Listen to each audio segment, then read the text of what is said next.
have Wendy Rogers.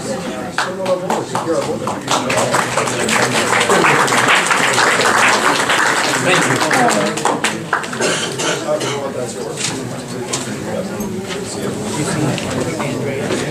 You left the good major standing.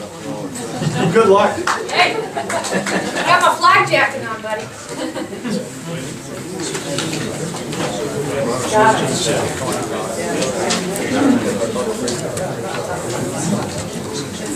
I know.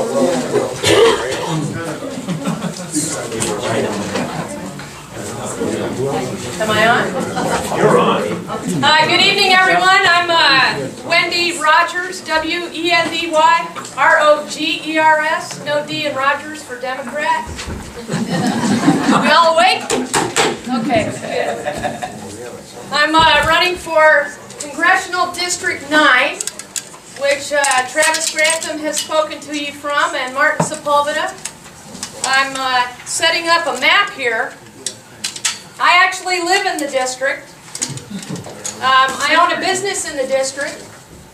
I'm the only one running, Democrat or Republican, who meets a payroll in the district for 14 employees. I own Housemaster Home Inspections. My husband, Hal Cunnin. Hal kept his maiden name when we got married.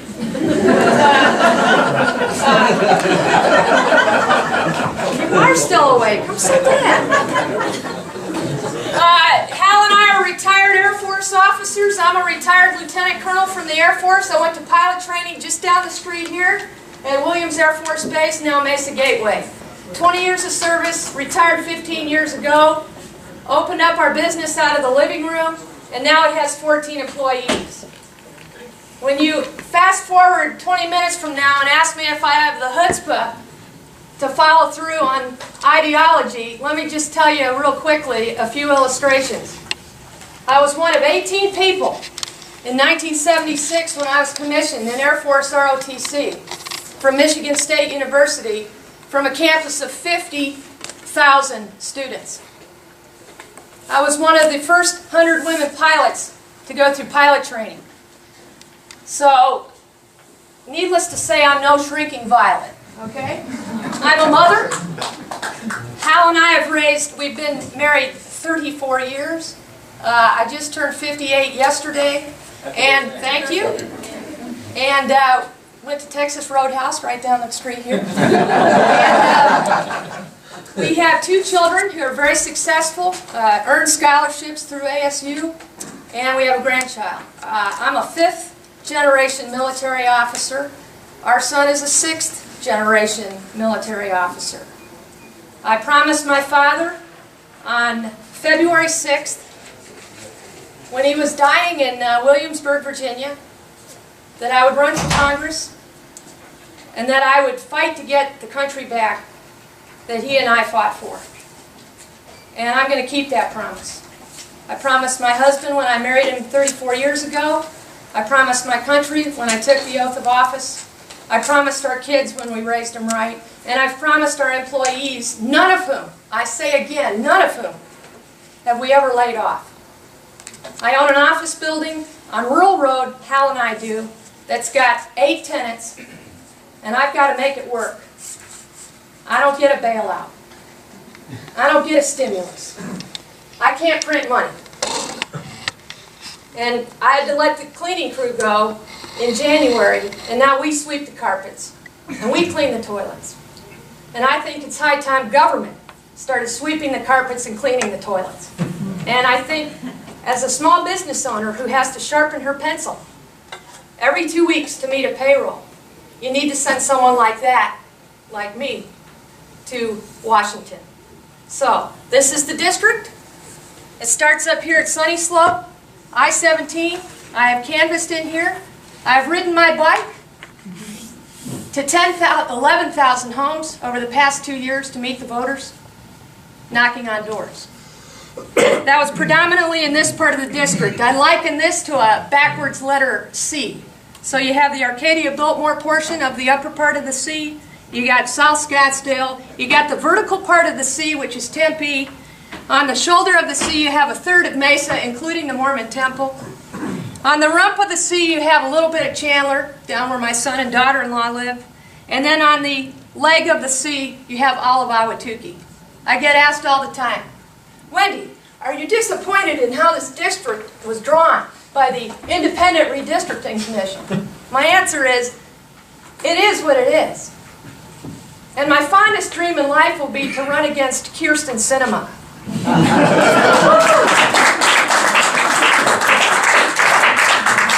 Because there is no sharper distinction or contrast between two women than between Kirsten Sinema and Wendy Rogers. And the only two things we have in common are that we're both women and we both have master's degrees in social work.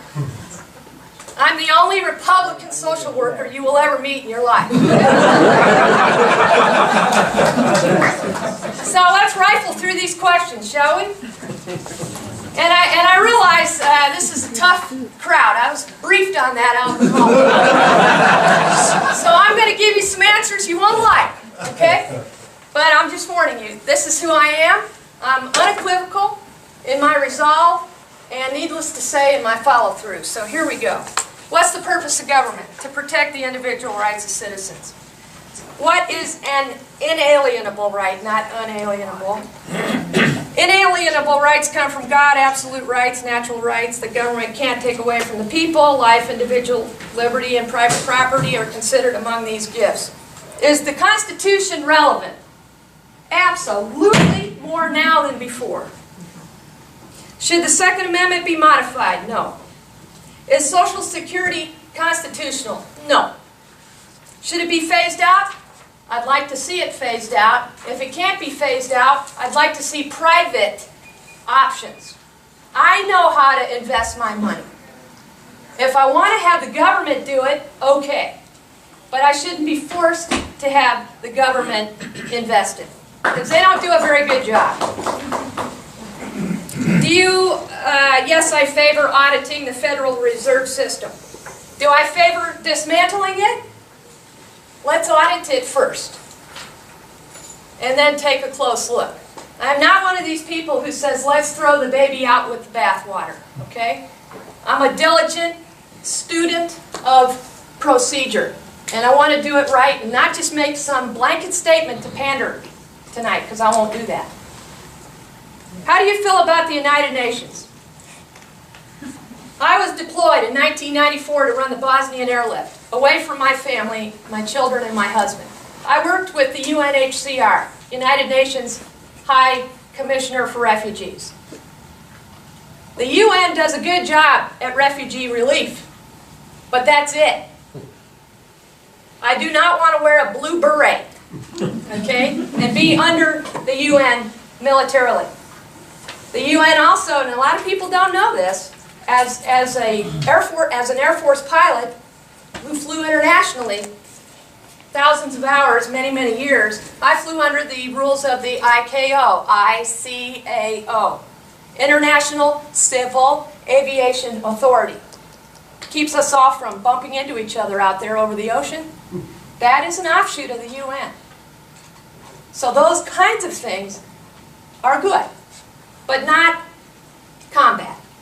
Okay? That's where I stand. Are there any UN treaties you agree with? No. What is your opinion of the income tax? Well, you know, unfortunately, I'm going to read a little bit here so I get it right, because I know Will's got me on camera there. With the passing of the 16th Amendment to the Constitution, Congress was given the authority to tax. I don't think that was intended by our founders. That should never have happened. I think most conservatives are in support of a drastic tax reform that empowers individuals and allows wealth creators, job creators, to keep more of what they earn. Number 10, would you support a complete private medical option plan in contrast to Obamacare? Affirmative. That means yes. Under what conditions would you vote to raise the debt ceiling? I don't think we should raise the debt ceiling. As a congresswoman, insert woman there. Where in the Constitution do you get your authority from? Article 1, Section 8. 5 most important powers: declare war, raise an army, raise a navy, spend, tax, borrow. Those are the things that are most important. Those are the things that get us in trouble the most. Declare war, regulate commerce, constitute tribunals. Would you require, number 13, moving right along, would you require that Congress declare war before committing U.S. military intervention? Affirmative. Do you approve of the undeclared wars we have been in for many years? They aren't constitutional. 14. What is your opinion on military conscription? That means the draft. I think women ought to be able to be drafted. Oh my gosh, you know. That's probably something you didn't think you'd hear tonight. If men have to sign up for the selective service, I think women should too. Where are the lines of combat drawn? They're very blurry now. Military police used to be non-combat. Now cooks are in combat. You can't draw those lines. So what you're really asking me is, yeah, but should we have a draft overall? I'm going to give you 2 answers to that. Being in the military, I know from having worked at a headquarters level that the generals don't want the draft, because by the time a guy or a gal gets trained in 2 years, then he or she is gone. And so it's not cost effective. So from a cost effective standpoint, the higher ups really would rather not have the draft. However, let's talk about loyalty to country.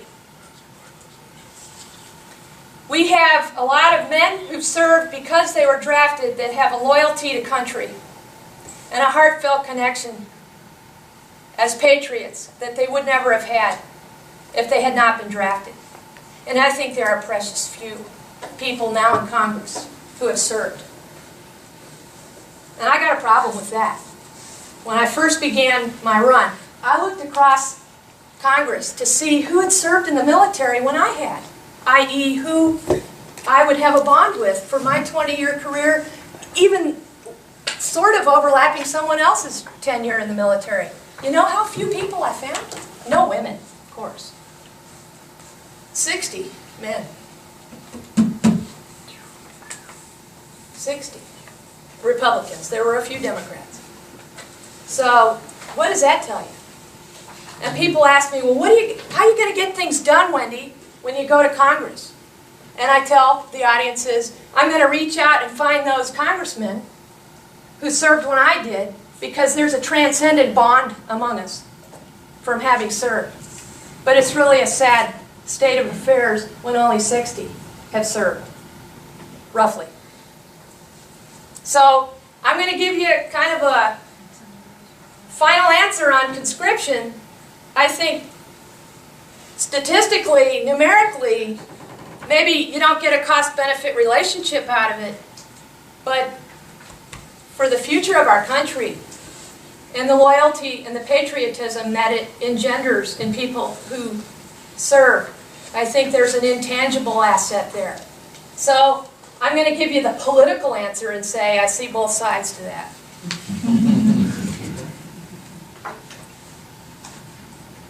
Number 15. No, absolutely not. 16. Do you support federal subsidies? No. 17. Do you oppose or favor developing our natural resources? So, yes, yes, and yes. 18. Would you have signed the reauthorization of the Patriot Act? You need to go now? The Patriot Act I would have signed. It protected us. I think when it gets into the wrong hands, though, it can be a problem. I'll leave it at that.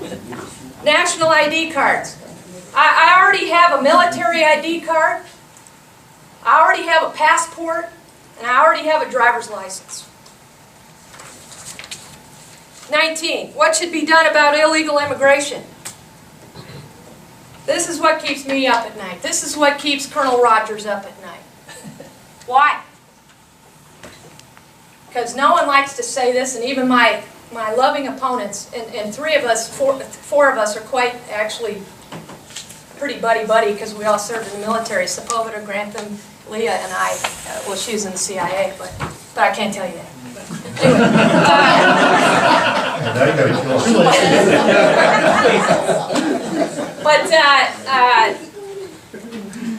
what keeps Colonel Rogers up at night is the notion that a nuclear weapon could walk across our border. And the other thing that keeps Colonel Rogers up at night is the alliance with drug cartels that the Islamic jihadists have. And when I was in my Arizona Republic Spanish Inquisition editorial roundtable a week and a half ago, I read them an LA Times article. They almost threw me out, but I read it to them. And it was a clear example of an ex-CIA agent who was undercover still. I mean, he can't reveal who he is ever. Revealing tons of information about this. They're here. They're among us. Talk about the CIA.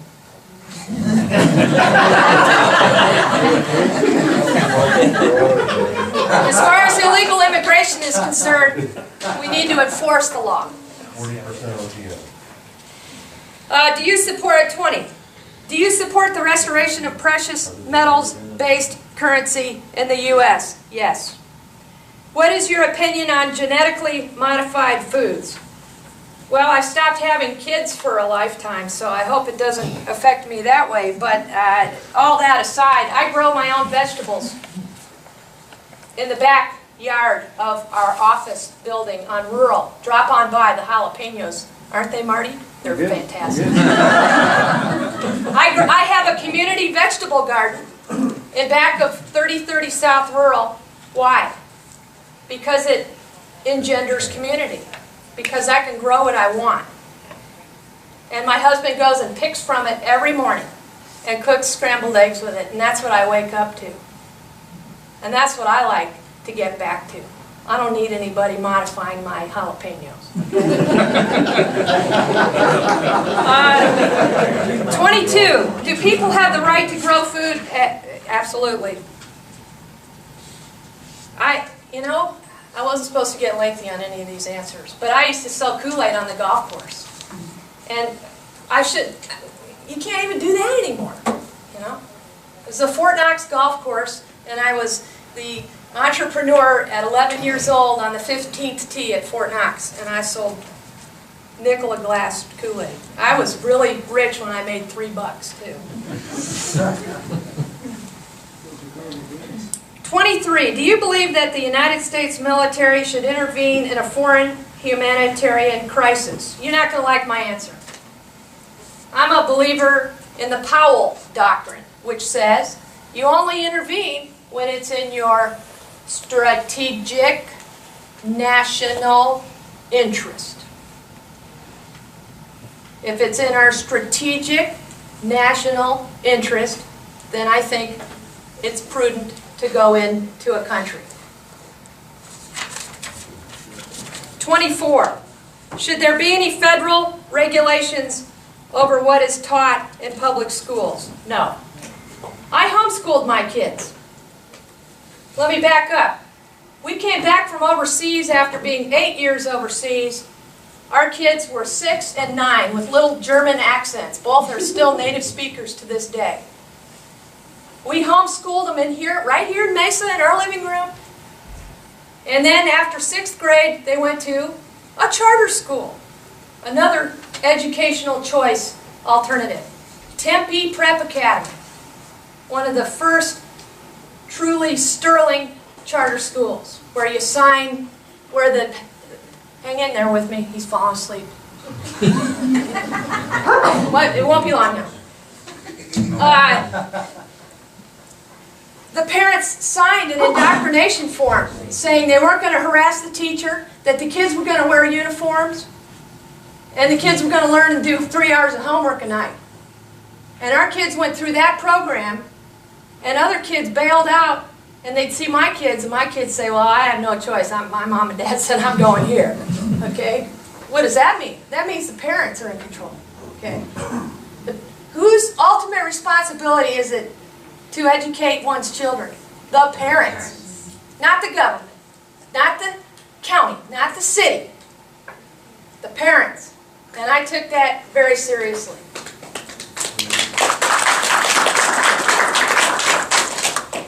Would you like to see the state legislature decide who the U.S. senator should be? No. What is your opinion on nullification? Nullification should be supported.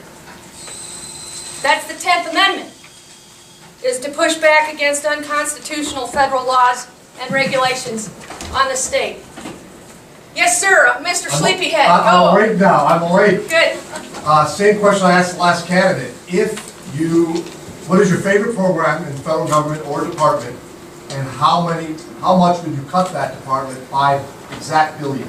It's not my favorite, it's my least favorite, and that's Medicare. No, I want to know your favorite. I want to know what you're willing to cut that you want. Okay, well that doesn't mean it's my favorite, then it means okay. No, I want to know your Semantics. favorite to start with. So what's your favorite department? Medicare. Military, you love it. You gotta love the What's your military. favorite Your department? favorite department. Period. I'm not going to cut the Department of Defense, if Okay, that's so what your you're You favorite asking. department understand you it's will a not budget cut. crisis, don't you? I will not cut the Department of Defense at this moment. That's a fair answer. Yes. Where do you see the direction of the Republican Party going after Republicans have expanded Department of Education, government health care? Paul Ryan votes to raise the debt limit. In a time when we're running against what most people call the most socialistic president ever, and yet the Republican Party's only answer is to run the most liberal Republican ever conceived.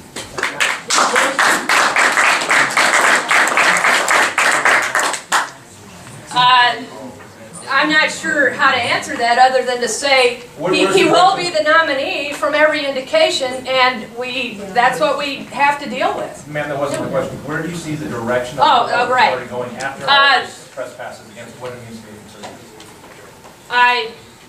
I think time will tell. Are you asking me if I approve of Romney having been nominated? No, I'm more saying that is the Republican Party... Is it viable going forward is what you're asking me? No, is the Republican Party living up to the conservative ideals that we all have come here to defend? I think you probably think not. Well, and the Department of Education has been increased, mandatory government health care. Agreed. Paul Ryan raises the debt limit. I mean, where do I stop? Agreed. There are excesses. I think if you back up and look at, say, for example, George W. Bush, he traded largesse for being able to execute the surge in Iraq. So there was a trade-off. And you could say, looking back that many years, was that valid? You know, it was a judgment call. I just read his book a couple of months ago. It's a judgment call. But what is largesse to some is necessary to others. In the long view of things, I agree with you that the Republicans have not cinched up their belts and cut spending as much as I would have liked them to cut. I agree. And so in your final question is, where is the direction of the party? Time will tell. I too am disappointed that in some ways they haven't been the candidates haven't been conservative enough. What worries me more is the president. You have somebody who is so left of center. And I will conclude with one anecdote.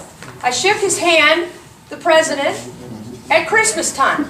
I vacationed in, Hal and I and our daughter and friends vacationed in Hawaii. And we went to the chow hall at Marine Corps Air Station, Kaneohe. And I believe that he used us.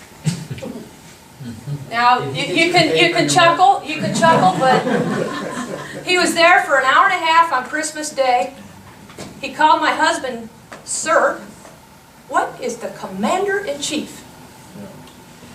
Calling, with all due respect, dear, my husband, "Sir."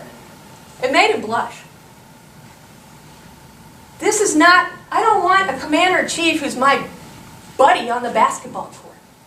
I want a Commander-in-Chief who, if he calls me up and says, put on your uniform, Rogers, you're going into combat tomorrow. I want it to be somebody who gets it, who doesn't apologize to our adversaries and doesn't irritate our friends.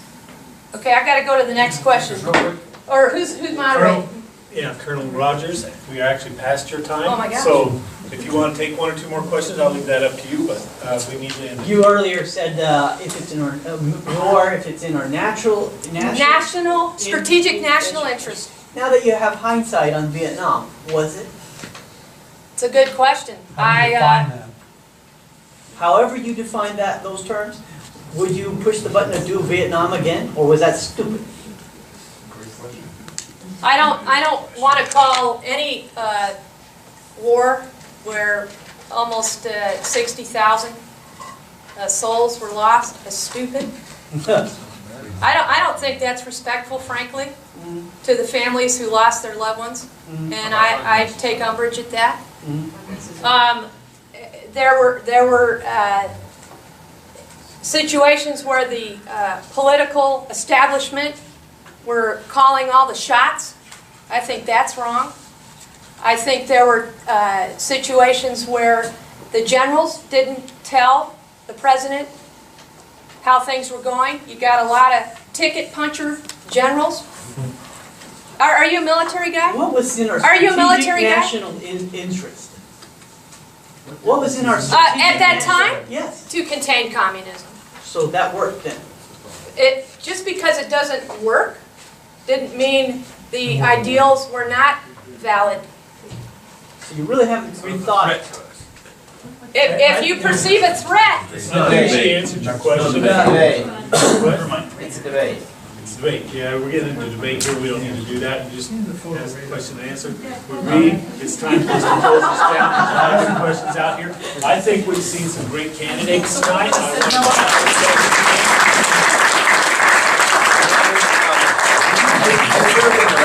I was actually deployed during the invasion of Iraq. Considering that, me and my wife have both come back and both come back with health problems. And one of the things we've been seeing with the Gulf War and also with the Iraq veterans coming home, they're sort of noticing that depleted uranium is deemed to be the key factor. And you know, in the Air Force, A-10s, Apaches, all these use depleted uranium in the in armor, whether it's the Bradleys or the tankers, all have depleted uranium. Now, considering that, we're seeing more birth defects, especially in these ranges on posts here in the United States, where depleted uranium rounds are being practiced on. We're seeing families with birth defects. We're seeing birth defects in Iraq. We're seeing birth defects in Afghanistan. Do you have a question? How would you consider, and without all those in consideration, would you consider supporting the continuation of depleted uranium in our U.S. weapons arsenal? I'm not up on that. I would study it. I would see what the Veterans Administration findings. It's documented in there. Okay, absolutely should be studied. Anything that shows a hint of hurting a fellow veteran, I'm going to be all over. Moderator, yes or no? Negative. Right, thank you. Copy that. Thank you. Now we have one more gentleman who's coming tonight. Mr. Rowe is a candidate for City Council in Chandler, and he's going to take about 3 minutes and tell you who he is. Is that okay? Maybe less. Maybe less.